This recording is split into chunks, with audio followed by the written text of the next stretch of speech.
We're back here now on the Chip Shot Football Podcast here to get into the game picks this week. Week 11 is upon us already. It's crazy to say we're through more weeks now than we have left in the NFL, which is insane. We already have a good idea of how, the playoff picture is starting to pan out, and there's a lot of high-stake games here this upcoming week in the NFL. And we're going to start and talk about one of those games here in the top left-hand corner. The Steelers going up against the Baltimore Ravens, an AFC North matchup, and really just a great test for both of these teams for a couple reasons, right? You look at the Steelers surprising everybody, leading the AFC North with their offense and in first place in the division, obviously, right? Russell Wilson's looking great. George Pickens is awesome. The offensive line is not being talked about enough, in my opinion.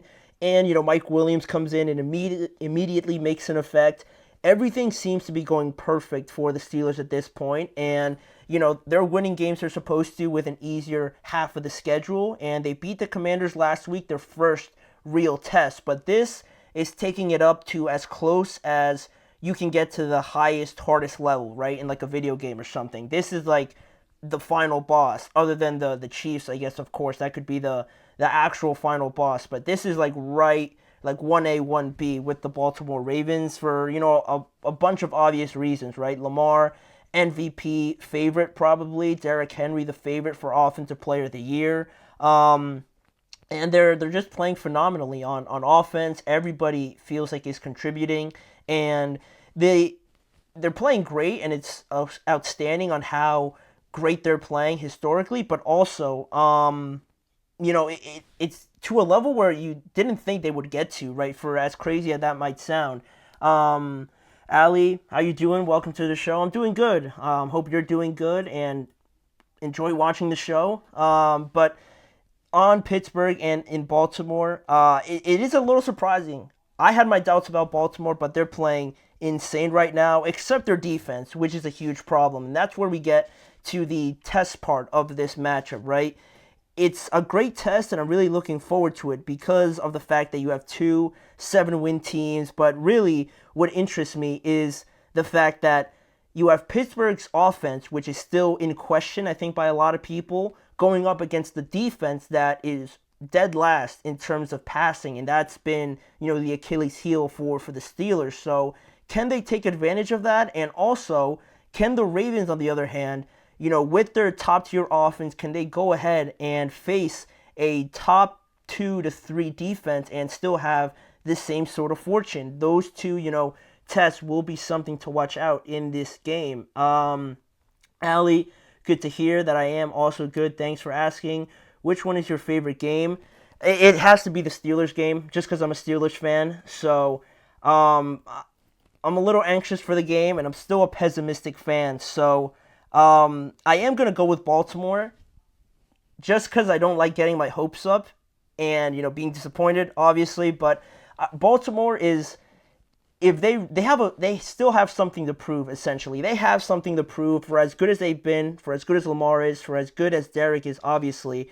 There is that doubt starting to creep in a lot more with this defense. Can they really achieve those long-term goals that they want? And I feel like they've heard a lot of that noise over the last couple weeks. I'm sure they're hearing that they should have lost to Cincinnati twice and all these sort of things.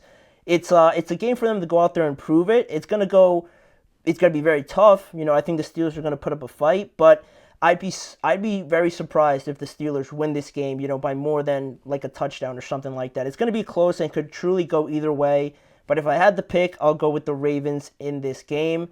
Ali, I'm saying that I want to help you out with streaming and stuff because I think you got the potential for streaming, and you're just missing some basic initial. I don't know if you.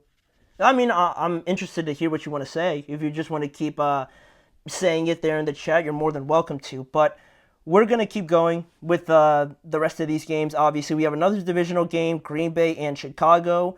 The first divisional game for Chicago here. The Packers are coming off of a bye week. I hope that they've tightened up their offense a little bit, and really that their overall offense, but also Jordan Love. Not that I've been disappointed with Jordan Love, but I feel like there's definitely some moments where he would like to have back. I don't know how much the injury was still affecting him and all those sort of things. I know he can play better, and I know the Packers expect him to play better. And this is an opportunity to kind of, not to discredit the Bears, but they're really in like a big mess, sort of, this year. They already fired Shane Waldron.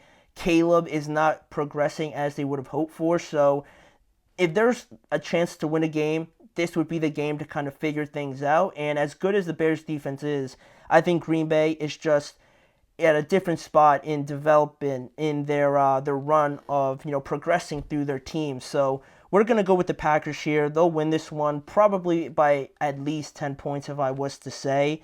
And the Bears still continue to figure things out going forward. Then we look at this Jaguars and Lions game. We have the team with the worst record traveling to the team that's playing the best football in the NFL right now. There's not really too much I can say on this matchup, just other than the fact that the Lions' offense is coming off of a really bad performance. So I feel like this is a game where they're gonna play pretty exceptional, to try and prove and get back to playing and reminding everybody that was just a fluke, which it was, but. I think they're really eager to go out there and show what they have in their offense and just really beat the brakes off of the Jaguars. They're not going to be playing. They're going to be playing without Trevor Lawrence again, so it doesn't fill me with too much confidence. So I'm going to go with the Lions. They'll win this one and continue to roll on. Excuse me here for a second. See before joining stream.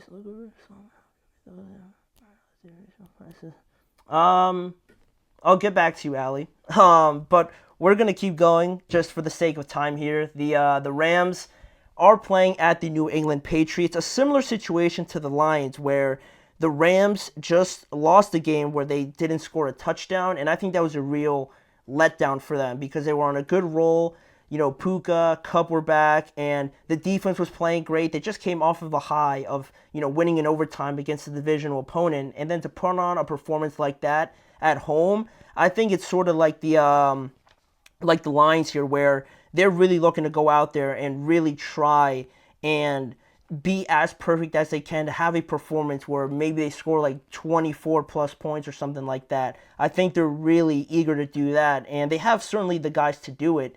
But just last week they looked very sloppy. The protection wasn't really there for Stafford. They didn't let anything really develop, and the credit to Miami's defense, it was all over them. But in this game, the Patriots, if the Patriots win, it'll be the first time they've had a winning streak all season. So that kind of tells you where these two teams are right now, currently in 2024. So at that point, I think the Rams are going to win this game. They need to stay in the playoff race. They're 4-5 right now, and the Cardinals are looking legit, and the 49ers won last week. So they can't really afford to drop a game like this to the Patriots. So I'm going to go with the Rams. Then two teams that they're 2-7. Not a lot to say on them other than the fact that they're playing for different things other than contention, right? We have the Saints and their interim head coach, Darren Rizzi. Last week was his first game, and he got his first win as an interim head coach against Atlanta. That was a pretty big win for them. And Cleveland is coming off of their bye week. They're figuring a lot of things out, right? And they're sticking with Jameis Winston, obviously, because of the injury to Deshaun Watson. They just traded Darius Smith, and they traded Amari Cooper. So they're in a weird spot where they've essentially just punted away the season already. So they're playing the real long game, right? Looking past this year and seeing what this roster is going to be made of going forward. But, we have, some interesting storylines about Jameis Winston facing his former team and things like that. So that'll be something to watch for Jameis to kind of have a better game than he did last time out when they played the Chargers. So with that in mind, I'm going to go with Cleveland. I think Jameis has a better game. He'll be motivated. He'll give an awesome pregame speech against his former team, and I think Cleveland will win this game. They have more impressive wins, and I think they're capable of more with guys like Myles Garrett and Jameis Winston, who can have his highest of high moments in the most unprecedented of scenarios. So I'm going to go with that. I think the Cleveland Browns definitely have enough to overwhelm the Saints there and go 2-3-7. Then lastly here, like we mentioned in the last segment, the Colts are going to be playing the New York Jets in New York. Anthony Richardson, his return to the starting quarterback spot. And, again, two teams that in the AFC vying for playoff contention, even though I don't think the Jets really have that much of a chance. But the Colts still are right behind the Denver Broncos, if I'm not mistaken, for that last playoff spot. So this is a game that they desperately need, but I don't think it's so much in their favor, just because the Jets, I don't know what I'm going to get with the Jets. I truly don't. But I think one thing that I feel all right about is that their home record is a lot better than their road record. And the fact that they're playing at home this upcoming week, and 2 of their 3 wins have been in MetLife, and while the Indianapolis Colts are 1-4 on the road. So because of that, because of how hot and cold the Jets have been, they are capable of putting on good performances. It just, there's a lot that depends on it. And if one thing goes wrong, it feels like everything is off. So it's not something I'm too confident in, but I'm going to go with the Jets. Their offense was unrecognizable last week, and they just didn't convert the chances that they did have into touchdowns. But against the Colts, that defense should be a little bit easier to go against than the Arizona Cardinals were. They were on a roll. They were hot. Whereas the Colts, there's been a lot of changing and turmoil there. So I think the Jets could get this one. I feel like it'll be a close game, but overall, I think Aaron Rodgers, Garrett Wilson has a big game, and they'll win at home. They'll win in Jet Life and get a win here for Week 11. But that'll do it for the first half of the Week 11 game picks. Only 6 games on today's show. We're going to finish it up tomorrow with the last 6 games and wrap it up with tomorrow's show. But for right now, we're going to go into another break, and when we return, we're going to talk about something college-related this time around. Not so much just NFL, but it does have to do with the NFL, because we're going to be talking about Deion Sanders, Shedeur Sanders, and Travis Hunter, the great season that they're having, and what Deion Sanders recently said about getting involved with the draft process for Shedeur and Travis Hunter, if and potentially when a team that he doesn't deem fit for either of them tries to draft them. What would happen in that scenario? He spoke on it recently, and we're going to react to it when we return after this break.